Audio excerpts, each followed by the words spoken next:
All right. Alex, what's up, man? What's up, man? So good to be here. Yeah, man, happy to have you on. This is great. Excited to Yeah, talk. I mean, we've been trying to organize this for a little while. I think last time, I must admit, I had something going on or whatever. But yeah, I'm happy to be here this time and actually see you in person as well. Not in person, but like, you know, um, Yeah, yeah, it's cool. It's no, cool to put like, because obviously I've connected with you on social media. We've been following each other for a little while, and we've got very similar beliefs, I'd imagine. So yeah, it's yeah, good to be here, man. yeah, man, happy to have you. And like you said, there's this virtual community that we have, a lot of similar-minded people. And we were just talking earlier, just before this call, because you travel a lot. You're in Canary Islands recently, and you're Yeah, like, I really vibe with like Spain and like Mediterranean living. And I think it's because it's so soul-centric, you know? Look at you, you're so absolutely. dark. Yeah, I do try. Yeah, it's and also like the lifestyle, like I think it's downstream of like the food, like the culture. And so I see in your page you cover a lot about nutrition and you have a coaching offer. You're very well um, knowledged in that. So if you don't mind, do you think you can go into maybe some of the more like esoteric nutrition tips that maybe people Mm. aren't considering? Yeah, absolutely. I think more so recently, I'd say the last 3 or 4 years, I've definitely delved more into the sort of holistic, esoteric community, which I love, by the way. Yeah. It's such a great community to be part of. And I think, especially in today's age, you have a lot of coaches online and everyone has their own sort of niche. But what I love about this one with the holistic side of things, it really is bringing things back to how they used to be, or going back to ancient times. And in my opinion, going back to nature and that side of things is the only way forwards. We have a lot of misinformation at the moment. I mean, you can go online yourself and Google straight away, bang, and you've got all this garbage online. And I think, I did start off my journey in that sort of bodybuilding world, trying to get as big as I can and not really emphasizing on nutrition. It was very much about, get as big as you can at college. And I think, in the more recent times, I'm looking at it now rather like optimizing things rather than, I'm all in or nothing. And I feel like once you've got all these things together in perfect harmony, honestly, there's no better feeling. I love waking up with, vigor every single morning. I like, this is what I want to teach other people. And can you imagine a society where everyone is feeling great? And yeah, the world would be a better place, in my opinion. So yeah, I'm very passionate about that. And, that natural holistic way is, in my opinion, the only way. Yeah, absolutely. And like you said, after a while, it becomes your identity, it becomes your lifestyle. And so it's not a diet anymore. It's just, I Mm. love red meat and fruits and natural foods. It becomes like this instant switch, you know? Yeah, And like you're man. saying, imagine Yeah, everyone loves what they eat, and it so happens that what you're eating is really good for you and the planet. So, absolutely. And I think that's quite interesting as well. And, you say red meat and fruit. And actually, if you look at the basics of it all, it's very similar. I think there's a lot of misconception thinking, I was training the other day and this guy was like, oh, you must eat this special diet to get, and there's nothing special about it. It's mm, just simple. It's bringing it back to the old times, like we were saying. And it really doesn't need to be that overcomplicated. And I think when you figure out a way that works for you, you stick to the same kind of foods, you can make it a lot more interesting, obviously, by, using quality ingredients and things. But it's really not that, really not that difficult. yeah. Um, yeah, it's a Yeah. lot more simple than people think. It's this extreme, like, oh, you're crazy, bro. Like and it's like the eggs thing, man. Like this gets me. I go out and where was it? I was at a cafe and I was like, bro, can I have? I didn't say bro. It was a female. Wait, it was a waitress. So I didn't say bro. Can I have 6 eggs extra on top of? And she's looking at me like, did you just say 6 eggs? Yeah. And then they don't bat an eyelid when it's just a couple eggs. But actually, if you look at the the macronutrient profile of 2 eggs, that's like 12, 15 grams of protein, if you will. So Yeah. Yeah. Definitely not enough. You need more. Yeah. Yeah. You can never go wrong with that. Yeah. Exactly. Yeah. Exactly. And that's so funny. The eggs thing. I do you Yeah. slunk raw eggs? Sorry. Do you slunk eggs? Of course. Yeah. Yeah. Mainly like just post workout. Yeah. I mean, it's the most bioavailable protein you can get, especially after a workout. Easily Yeah. digested. Perfect time. Yeah. I much prefer that. I mean, I used to drink protein shakes long time ago, but there's really no need for that. I mean, if you look at just manufacture, if you look actually what goes into those powders, maybe we don't know all of that, but it's just not necessary. Yeah, dude, that's actually so great. I'm glad you touched on that because Mm, used to take a lot of protein powders and like creatine and like these like same. Yeah, yeah, really bad stuff. like there's powder after powder, like your protein. Yeah, dude, and I actually have one like so I eat a relatively like really whole food diet, animal based diet, right? And so I'm like I'm getting all my nutrition from here, and if I want to supplement, I want to get extra 30 G's of protein. I got the powders here, but Mm, I've learned that there's all these additives into the protein that causes like breakouts and all this bad stuff. So I've left my protein powder like on in the distance there, but yeah, I mean, like at the end of the day, you've got to think, right? What is going to be better? Your animal proteins or some artificial man-made powder that yeah, we don't even know what goes into it. It says, for example, 30 grams per serving. Yeah, how do we know that? Like this yeah, bubble gum flavored, like whatever. It just something doesn't add up to me, and I've never really understood it. I mean, I used to take it myself, as did you as well, but mm, now I'm like, there's no way. Like, how can you even like say there's 30 grams of protein in it? It just doesn't. it Nah. doesn't make sense. Yeah. So I know also you have a background in modeling, and I was just wondering if there's any esoteric tips or advice there because did you have to like lean out pretty fast for shoots and stuff? And if so, what are Yeah. the there?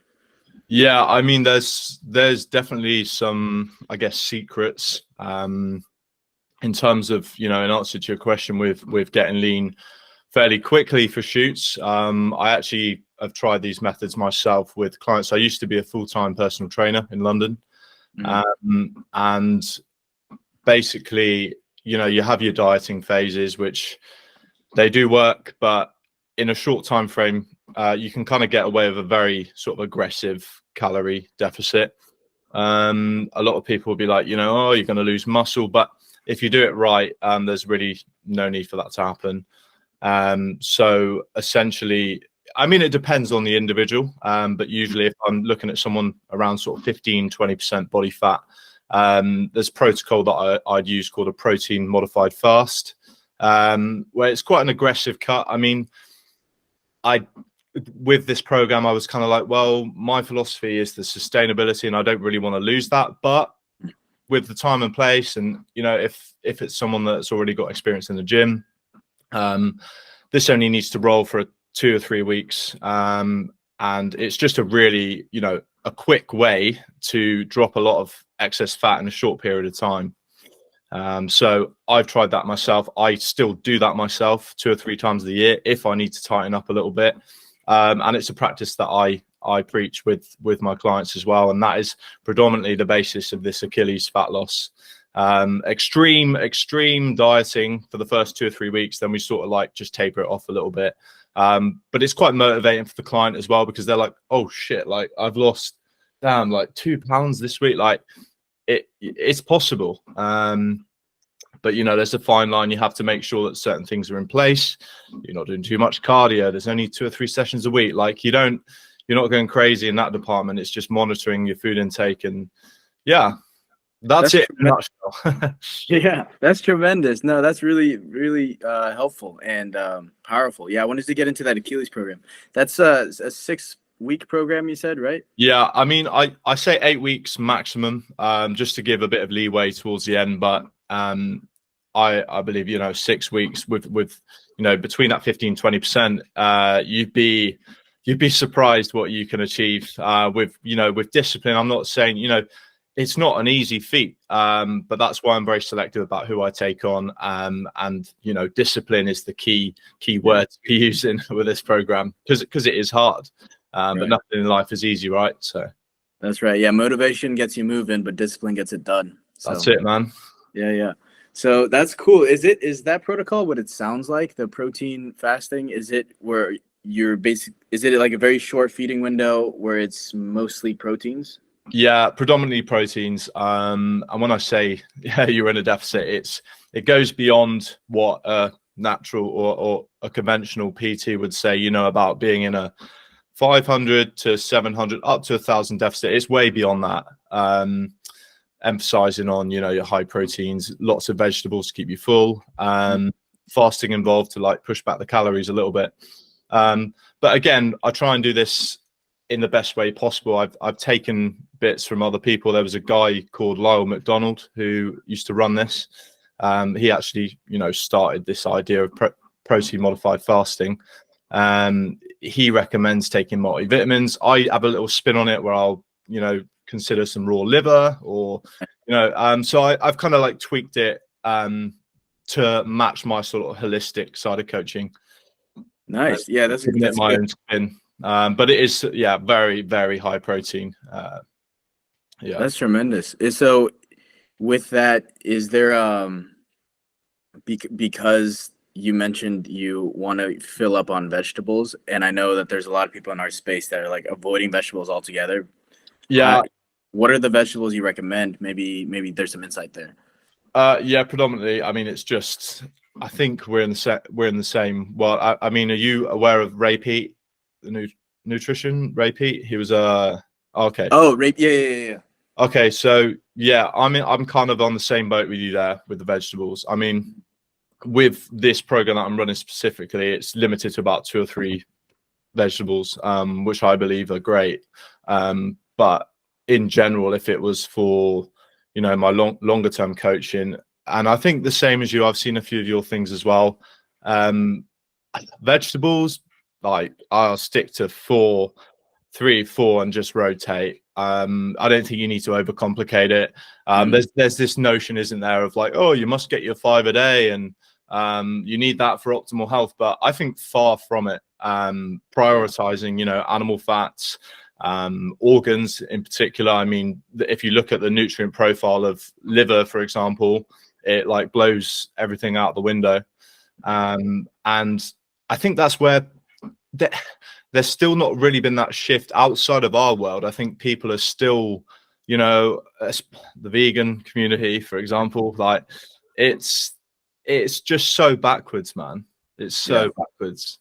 Backwards. And I don't know about you, but when I started this journey of like, the carnivore sort of eating more animal fats and prioritizing real foods, I sometimes I'm in the gym, I feel like I'm flying.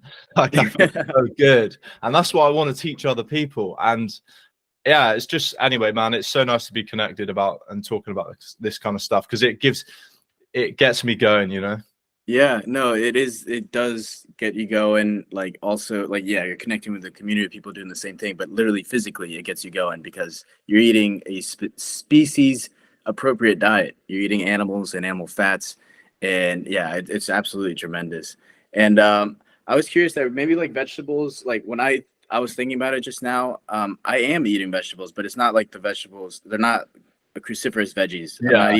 I'm not eating broccolis or any of that stuff anymore, but I am eating potatoes, which I guess are technically a vegetable. Is that one of the— which is a vegetable, right? Same as, like, I think people forget that as well. I mean, similar to you, maybe it's like potatoes. Sauerkraut is cabbage at the end of the day, fermented. So it's fermented cabbage, great probiotic. You got obviously fruit, abundance of fruit every day, without fail, particularly if you've got a lot of sun exposure as well. High vitamin C can protect you from burning as well. So you've got your potatoes, carbs, fruits, what else? Rice. And I just rotate, like, depending on, how much activity how active I've been out throughout that day, and just personal preference, really.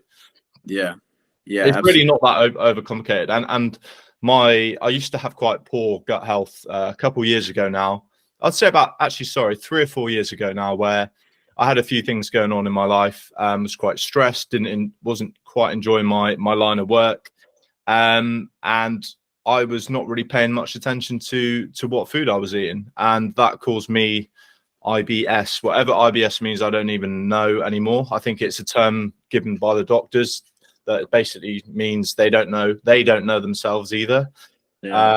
unless they direct you to a specialist, which takes up to 2 years to be able to go and see. But anyway, I was going through this, and then since then I've just been healing and finding natural ways to fix my gut, and now it's like I have no issues whatsoever. Nice, dude. It's faultless, and it feels so good. And to like look back at that time when I would eat something, and then within 5 minutes, like I'd feel really groggy, really tired, and like everything was so off whack. And it feels great to be able to be in this situation now, and to also help other people that could be going through it now, because you know that gut health, mind health connection is a real thing. And if you haven't, you know, optimized your gut yet, you're not firing on full cylinders, you know. Absolutely. The vagus nerve, the one that connects your That's gut right. to your brain. Yeah, it's so powerful. And it's people forget, like, all life, no matter what size, even if it's as micro as bacteria, they want to procreate. They want more of themselves. So if you're eating trash foods, you're creating a gut microbiome of trash bacteria. Yeah. And so when you don't feed it, if you continue to eat bad foods, it's actually going to feel good because that nerve is communicating, oh, we're growing. It's interesting. Yeah. Yeah. But if you start eating really good food, like actually healthy for you food, species over at the beginning, it's always going to be a little bit difficult because you're not used to eating that way. But over time, you'll look forward to eating this way, and it actually tastes good. Absolutely. Yeah. Amazing. You crave it, right? Yeah, dude. You become so addicted. Like you become addicted to getting better and better. And like, what a great place to be. Exactly. You know? And it's not only delicious, it becomes delicious. It actually is delicious. Yeah. But aside from that, you're consistent with it, which is really huge. Yeah. I mean, consistency, that's the same with absolutely everything you do, right? In order to be successful. And I think it's teaching this kind of stuff. I mean, I spoke to Bart about this as well, and like it's such a great place to be. And as I just mentioned earlier on, like-minded individuals. But like we've already said, it doesn't need to be overcomplicated. And you can make these meals exciting. You know, you can add certain bits and olive oil and you know, pesto, like everything. I mean, if you get high quality animal fats, it should taste nice anyway. You don't really need to go crazy with it. Yeah, complexity is the enemy of execution. You want to just make it as simple as possible for yourself. Man, you've got some great one-liners, man. Dude, I just consume a lot of books, man. Yeah, I love that. Dude, there's so with the gut irritation you had, was the fermented vegetables, that's something I've just introduced to my diet maybe like 3 years ago. Like yeah, it's amazing because you can ferment anything. I just had like fermented carrots the other day. I didn't understand why it tasted so good and like why it's healthy for you until someone broke it down for me, that the fermentation process is basically skipping a step in digestion. So it's making it easier for you to digest it. And it has a bunch of like probiotics in it. So it helps your gut microbiome. But did that help you a lot with I mean, yeah, man, that was one element. I think your ongoing learning on this journey, I mean, you can, the more research you do, the more people you speak to. I'm always learning now, you know. And going back to what you were saying, I mean, that was a small piece of the puzzle. It's not just that, you know, it was following, at the time, it was a low FODMAP diet. So I had to go through the 12 weeks where you basically find out which carbohydrates, which triggers are making your gut go a bit crazy. It's like an elimination diet where you like test. Oh, bro, it was crazy. I was like weighing out vegetables at one point. Like I wasn't allowed like over 30 grams of an apple. Like to be honest with you, it was hell because I love food. I love socializing, and like for 12 weeks of my life, you know, I'm weighing out apples. I'm like, it was just mental. But so I combined the low FODMAP diet, which was great. lots of fermented foods, taken a step back from what I was currently doing for work.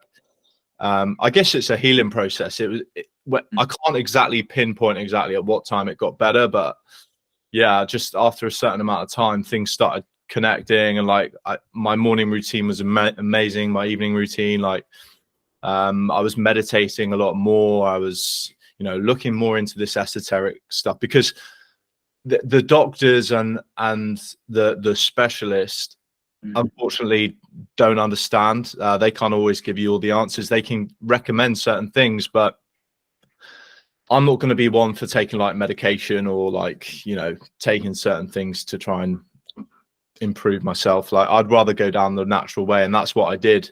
And I'm so grateful for that, because, it's actually improved my life tenfold. Yeah. I mean, this was going back a little while now, but yeah, it's interesting for me to like recite and look back at that time, because it really, I would say, a bit more of a darker time in my life, but now I can happily say that, those days are gone, and it's been a hell of a journey, but yeah, I'm enjoying every second of it right now. Yeah, you learned a lot about yourself. I think you mentioned earlier that there's an individualistic approach to things, because everyone's a bit different. But that's why I love pages like yours and Bart's, is because everyone is starting to understand the power of biohacking. Like if you So tweak cool. a little thing, yeah, Yeah. maybe this works for him, but it doesn't work for me. Oh, this thing right here, like I can absorb this better than that. Like everyone's a bit different, but the foundation, like the principles tend to stand pretty solid, which is like prioritize an animal-based diet as much as you can, and get sun exposure. I know like sun is one of those Superpower. it's a superpower, dude. It You're really eating is the best multivitamin you could ever take. Yeah, And it's dude. free. And it's free, man. And it's free. It's so cool, because when you eat right and you're avoiding these seed oils and you start absorbing sunlight, you actually feel energized after like going out in the sun. Whereas like I remember before, when I was like a teenager, I was eating like crap and all this stuff, and I would like get burned so easily, and I would like try to avoid the sun, and then that's a negative feedback loop, because you're avoiding the sun and you're eating like trash. So dude, as soon as you break it on either point, either you like with the seed oils or with getting more sun exposure, ideally you're like cleaning up your diet first. Like just try to get the wheel working again, Absolutely, man. Yeah, I'm glad we're on the same page with that sun exposure. I think it's a bit of a touchy subject. I see it a lot in our community, which is great. And I'm like, yes, someone else is on the same page as me. But there's still that, I went away recently, and without, being to sound too rude, but the guys and the women that are clearly like obese, on the verge of being obese, are the ones that are extremely red.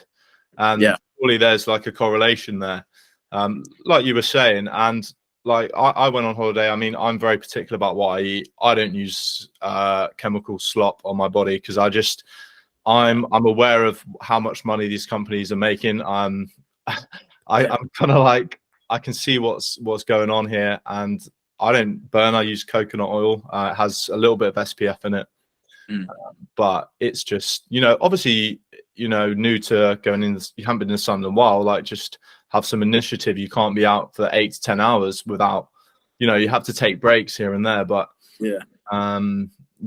this is a real problem at the moment. And you see, even like kids, there's these adults like lathering up their little babies with like this white, like who knows what they put into that stuff. It's kind of worrying. But yeah, I mean, there's always that fear, that fear mongering as well from our governments, emphasizing the importance of sun cream. Now my parents always say sun cream, and it's that generation thing as well. Yeah, definitely. And what's cool is that we have weaponized social media. So whether you want to hear it or not, you're going to get an Alex Snell on your feed telling you this stuff. It starts that way, one by one. Yeah, man. Yeah, I love that. Yeah, man. Dude, for sun protection, man, I at first like started using the zinc mineral thing. Oh yeah. I've not tried it. Yeah, I mean, it's all right, but like still I was like white as a ghost, man. I was like tan everywhere else. It was like I was doing whiteface. I was like, I'm not doing this again, dude. No chance. And then my buddy, he started a brand called Base Bomb. It was really cool. It's like beef I've tallow. seen that. I've seen that online. Yeah. Yeah. Yeah, Is that your friend? yeah, he's awesome. And yeah, the beef tallow, dude, it's so cool because it actually is the same pH as your skin. It like absorbs it pretty well and all that. So I've been doing that. And then the coconut oil, I've been doing coconut oil for a while, man. That's the best. I'll have Even in to your try hair. the balm. That sounds cool, man. Yeah, Base Bomb's awesome. Yeah. Have you tried aloe vera? Game changer. Oh, no way. I thought for afters, son. Oh Right? man, yeah, afters, but like it works. You obviously have to buy it like the actual plant form, right? Right. So simple. It's so simple. You buy it, you snap it in half, and you literally like the gel that comes out, you squeeze it out, and like if you're maybe a little bit red, you put that on, and like the next day you'll like literally be brown. It's like the best. It's so good. Wow. Yeah, it's really good. You can like obviously buy these aloe vera juices, but I don't think they're quite the same. They're not, as you get it directly from a plant. Yeah. But this is the thing, man. It with this holistic stuff, the same as you as well. Like it's all very simple. It's not like I don't use deodorants. I don't use aftershave, any of that kind of stuff. Yeah. Purely because I know what goes in that, and the way that I live, and it makes my life so much more simple. Yeah. Save so much more time, and it feels great. And it again with the food, with this, it's not overcomplicated. It's so simple.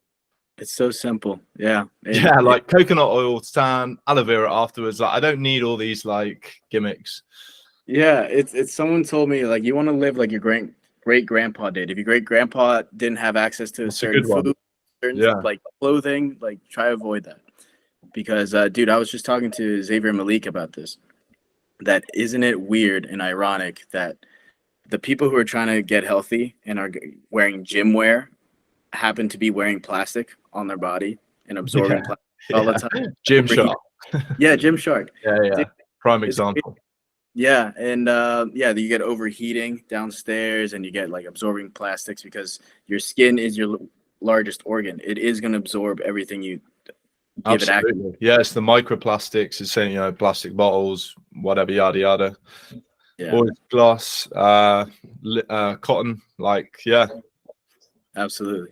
So speaking of those like biohacks, there's a practice that I saw you do a story on, which is oil pulling, and I've started doing oil pulling after seeing you do that. How do you find it? So I love it. I use coconut oil in the morning. So do you think you can walk through the process of oil pulling and what it does for you? Yeah, sure. I mean, just to give a basic insight to that. So they call it Ayurvedic medicine. It's used a lot in India. It's an ancient practice. Mm-hmm. It really is quite as simple as, it has to be extra virgin. You don't want to use virgin olive oil, extra coconut oil. And it is very simple. It's something that everybody can incorporate. It literally takes 10 minutes a day. Mm-hmm. And as soon as you get up, literally have it in your bathroom before you brush your teeth, before you eat. Or anything like that, just pop tablespoon of coconut oil in your mouth. You just swish as if it's like a mouthwash. 10 to 20 minutes. 20 minutes might seem a little bit too much to begin with, so just start with 10 minutes. And it will basically remove all the bacteria in your mouth. And it actually, not only is it good for your dental hygiene, but also it's a detox for your entire body as well. It sounds a bit woo-woo, but I've been practicing this for a while now, and I've absolutely seen a change in it. It almost feels like you start the day and it gives you like a cleanse straight away. It's like it's rid of all that taste in your mouth. And I think it's a great way to start your day. You can literally do that as you're like stretching or like walking around, as you go out and get sunlight. But very simple practice, but can be a massive benefit. Yeah, absolutely, man. And I think we have they knew what they were talking about. This is something that dates back, I don't know the exact dates, but a long, long time ago. And it really works. Yeah, it definitely does. You feel better. Your mouth feels cleaner. I think we have the same morning routine, dude. I do it. I put the tablespoon in my mouth and then I go for a walk, get some sunlight, and just spit it out. Spit it out outside. Yeah. Same. I spit it at the same. I'm like looking around, because when you spit it out, it's like this white, like it looks like milk after it's been. Yeah. You don't want any witnesses. You don't. I'm like just quickly like chicken. Like. I just coat the same tree over and over and over again, dude. Yeah. Yeah, I mean, I've kept that pretty brief, but I mean, it really is as simple as that. It doesn't need to be overcomplicated. But as you sort of build that up and it becomes a habit, you'll then be like, oh, actually, I've got used to this. You don't want to stop doing it. It's the same with any habit, really. Once you start feeling the benefits, why would you stop? Yeah. Yeah. And it's so simple, like literally tablespoon of coconut oil, bang, easy. I don't know if your like friends or family talk about such practices like mine do, but sometimes I get a friend like, oh, why are you so extreme about this? You're such an extremist on this. And I'm like, there's nothing Yeah, extreme yeah. about like living not only ancestrally but simply. Like there's Mhm. nothing extreme about this. Plus it's really healthy for you. That's just an added bonus. Yeah, not always like directly like extreme, but passively, like you can kind of tell sometimes, like but it can be quite annoying, but at the end of the day, like it is what it is. And I think some people just choose not to like think outside the box, or they're just um they don't want to. Yeah. But it's it's just great to be connected and to be speaking to like-minded individuals, because I find that on this podcast as well, it's very natural. It's very it feels like we're almost we're all in the same boat, and it's really Yeah. nice.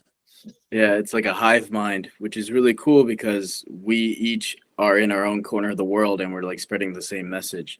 I was in Spain and I was talking to one of my friends who was on the podcast, Juan, and he was like just learning about certain people like Carnivore MD and stuff and Wim Hof. And I was like, I remember your shoes. I remember the first time I heard these names too. Like, this is so great. Let me push this message. Did you hear Yeah, about that? and then it only goes like this from there, and you just want to know Yeah, more and more. And exactly. I think that's because you start feeling better, and I think you think, oh, how far can I actually push this? Yeah. You're always learning, and I think that's a good headspace to be in. Is always trying to learn more and taking things, because I learn things from you, from like everyone that I connect with. I can take a little bit from and put together my own ideas, and it's nice to hear people on the same track. So. Yeah, man. No, you introduced me to oil pulling, so that's I can say that was directly from you. So that was really Yeah, cool. do you know what? I had a few messages actually from actually some women from India, and like they were like, oh, I'm so glad that you're promoting our stuff. Like, yes, I'm on the right track. Like, Nice. Yeah, dude, that's great.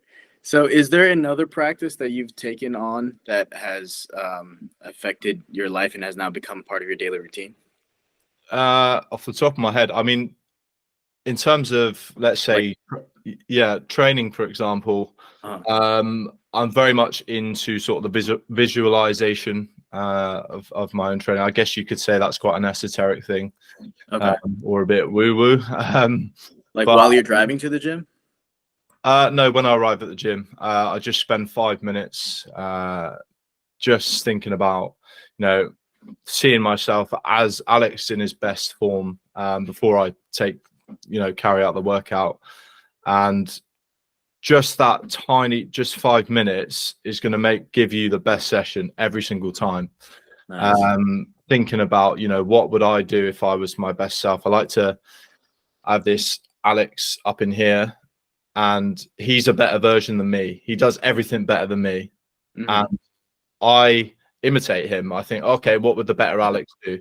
So I do that with every decision I make now. And that mindset has unlocked doors. It's allowed things to come towards me. And yeah, it never gives me a bad workout. I'm just, I know how I know how to walk into the gym, how I'm going to greet the guy at the reception, how I'm going to speak to people. And just like I said, that 5 minutes, just give yourself, because some people, they rush, they have the pre-workout and they're, straight in.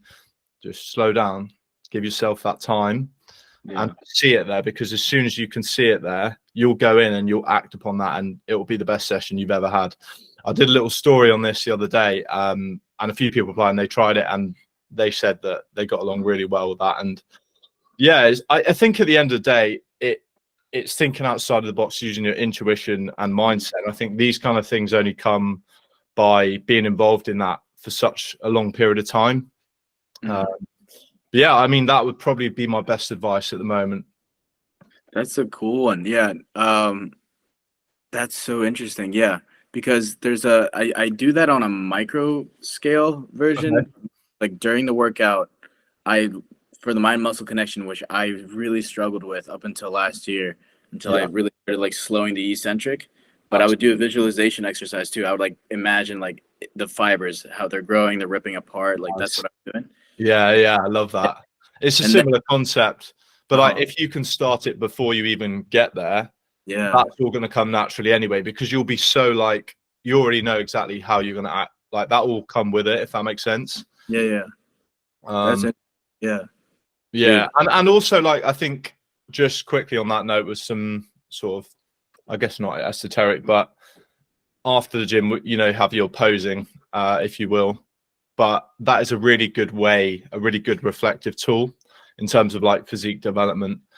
Just so you can see exactly the areas that you may need to improve on, which areas is maybe your strength.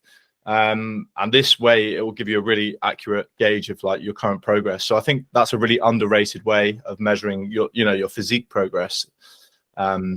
Is just to get in there and have the confidence to pose, have a look at yourself, see how you're looking at a certain angle. And yeah, there's Yeah. nothing, I think some people maybe a bit like, oh, maybe I shouldn't do that because, but man, go for it.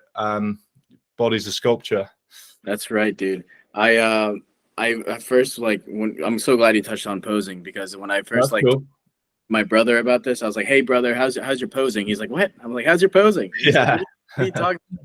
But those 8 like mandatory poses in the bodybuilding competitions, they're not random. I learned recently that those 8 poses, they're meant to show as much muscle As possible. possible. Yeah. And like the like those specific poses, like you can see like the complete head of the deltoid if you do this, and like you can actually see everything. So like you're saying, if you want to get a good snapshot where you're at, do those poses, hit your poses. That Yeah. way you can consistently see the same muscle in the same angle every time. You're not like changing it. You're not trying to make it look bigger than it Yeah, actually is. absolutely. Yeah. Yeah. Yeah. And it's kind of like it's a workout on itself, because if you think about it, you're holding certain positions, it's like an isometric hold. Yeah. So you've got that on top of it. Because I've never done a show myself before, but I do know that a lot of these bodybuilders, they'll spend like half an hour after their session. And you know, you look at their physique. I mean, yeah, if you hold like you just hold an isometric hold, you can already feel that.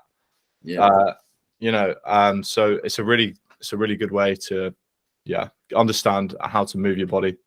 Yeah. And they're exhausted afterwards, dude. They're just holding Yeah, things. yeah, Yeah. yeah. Speaking of poses, there's actually one thing I do in the morning I completely forgot about. I guess it's like a pose too, but the vacuums. I've been doing Oh yeah, vacuums. they're great. Yeah, So it definitely a good. Yeah, I mean, it just tightens your waist, mhm. brings your waist in. Because I think the thing is with bodybuilding as well, it's all about sort of symmetry. I mean, that's one part of it, but you know, it's also illusions as well. So like, if you can make your waist look smaller, your shoulders look bigger, you know, Yeah, that V-shaped back, that makes your waist yeah, then look smaller. There's so much to it. yeah, man. The vacuums, the transverse abdominis, I forget what it's called, like underneath the rectus. It really tightens up if you start training it. Like any muscle, you need to train it. So that was one that was Yeah, super high ROI to just do every day. yeah. Do you neck training? So I was a wrestler, so like I love neck Oh, training. really? Yeah, yeah, Yeah, yeah. And nice, man. I can do a neck plank. Have you seen that? Yeah, yeah. Dude, the best. Do you do neck I've too? never tried that though. Yeah, dude, it's a lot of fun. It's also like fun to see like the eyeballs every now and then. They're like, what the fuck is this guy Yeah, and they're like, "What? Does he even know what he's doing?" doing? Yeah. Dude, what's your favorite neck exercise? I mean, I just use I use the plates at the end. Yeah, I yeah. don't actually know what that's called. I think neck curls. I don't know. Neck curls. Yeah. It's pretty standard. But I do find like you get a lot of indirect neck training, even with like shrugs, Yeah. reverse flies. Yeah. Yeah. Yeah. No, Maybe I shrug. could incorporate a bit more. I mean, I train it twice a week, but I know it looks pretty cool. So maybe I need to up that a little bit. Dude, I had the weirdest physique as a young teenager because I got into wrestling and we just would shrug and do like neck stuff all day. And so I had like twigs for arms, like twigs for legs, I and like just this fucking turtleneck. I would just walk around like this. just walking around like Yeah, like I can't hear you. What was that? Yeah, that's funny, man. Yeah. Well, do you have a sports background? That's really uncommon though, isn't it? Because most people completely neglect neck, right?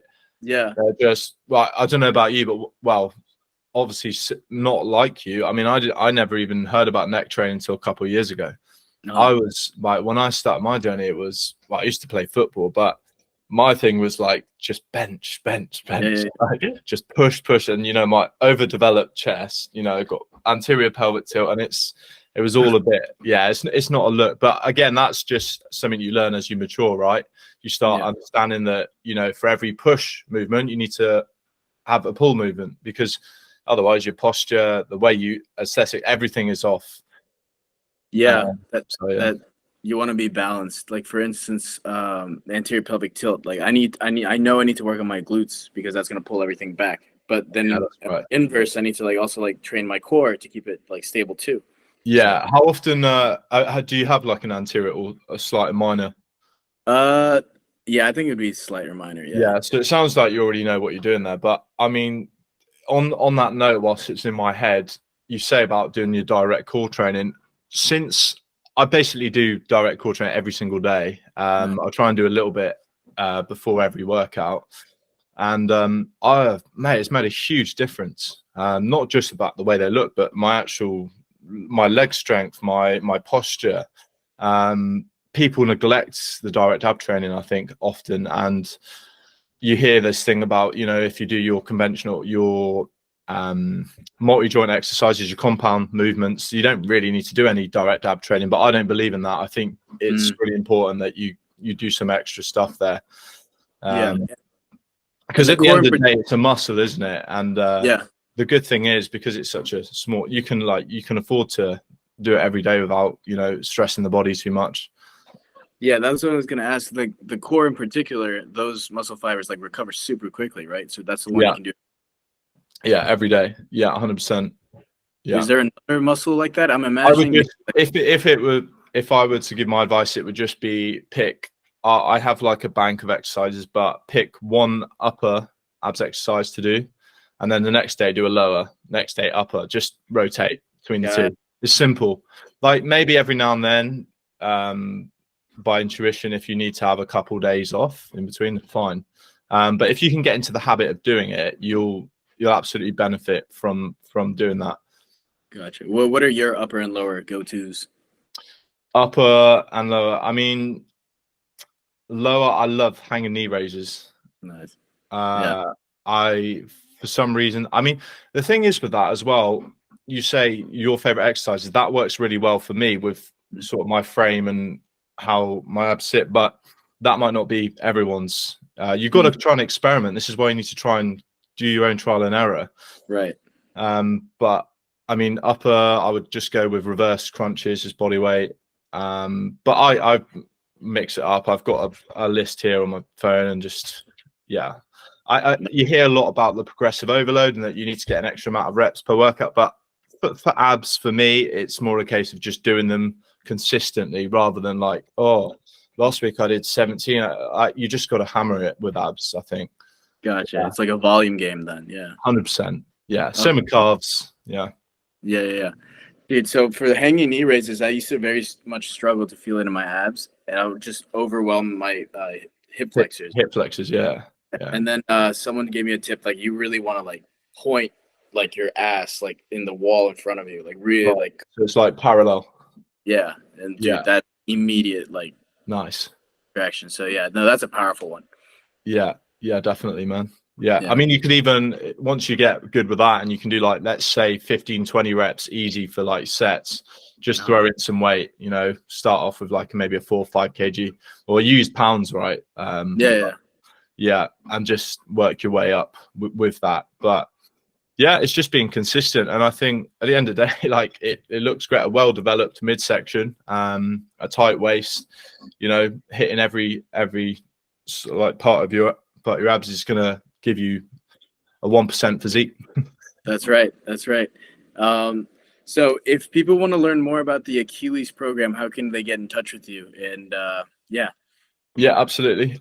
So you can either get in touch with me through my website. It is www.snellfitness.com. There's an application form there. I just want to make it clear as well that I am actually taking on only a handful of clients just because I want to give everyone the amount of attention they deserve. I'm looking for people that are extremely committed and disciplined.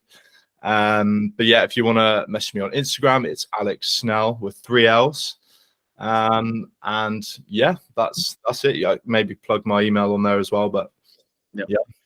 Awesome. Yeah. So I'll have all your information in the description of the episode here, man. But Alex, dude, It's been a real pleasure today. It's been nice. Yeah, you lose track of time, don't you? Like I've had such a good time here, man, and good to put a face to name to the face, other way around. Absolutely, man. And I'm glad I got to know a little bit more about your routine. And yeah, well, hopefully we meet in Europe, dude. The plan is for me to be there pretty soon. So absolutely, yeah, you know where I am, bro. Let's do it. All right, man. You take care. All right, mate. Yeah, take it easy, man. Thanks for having me. Thank you, man. Peace. Cheers.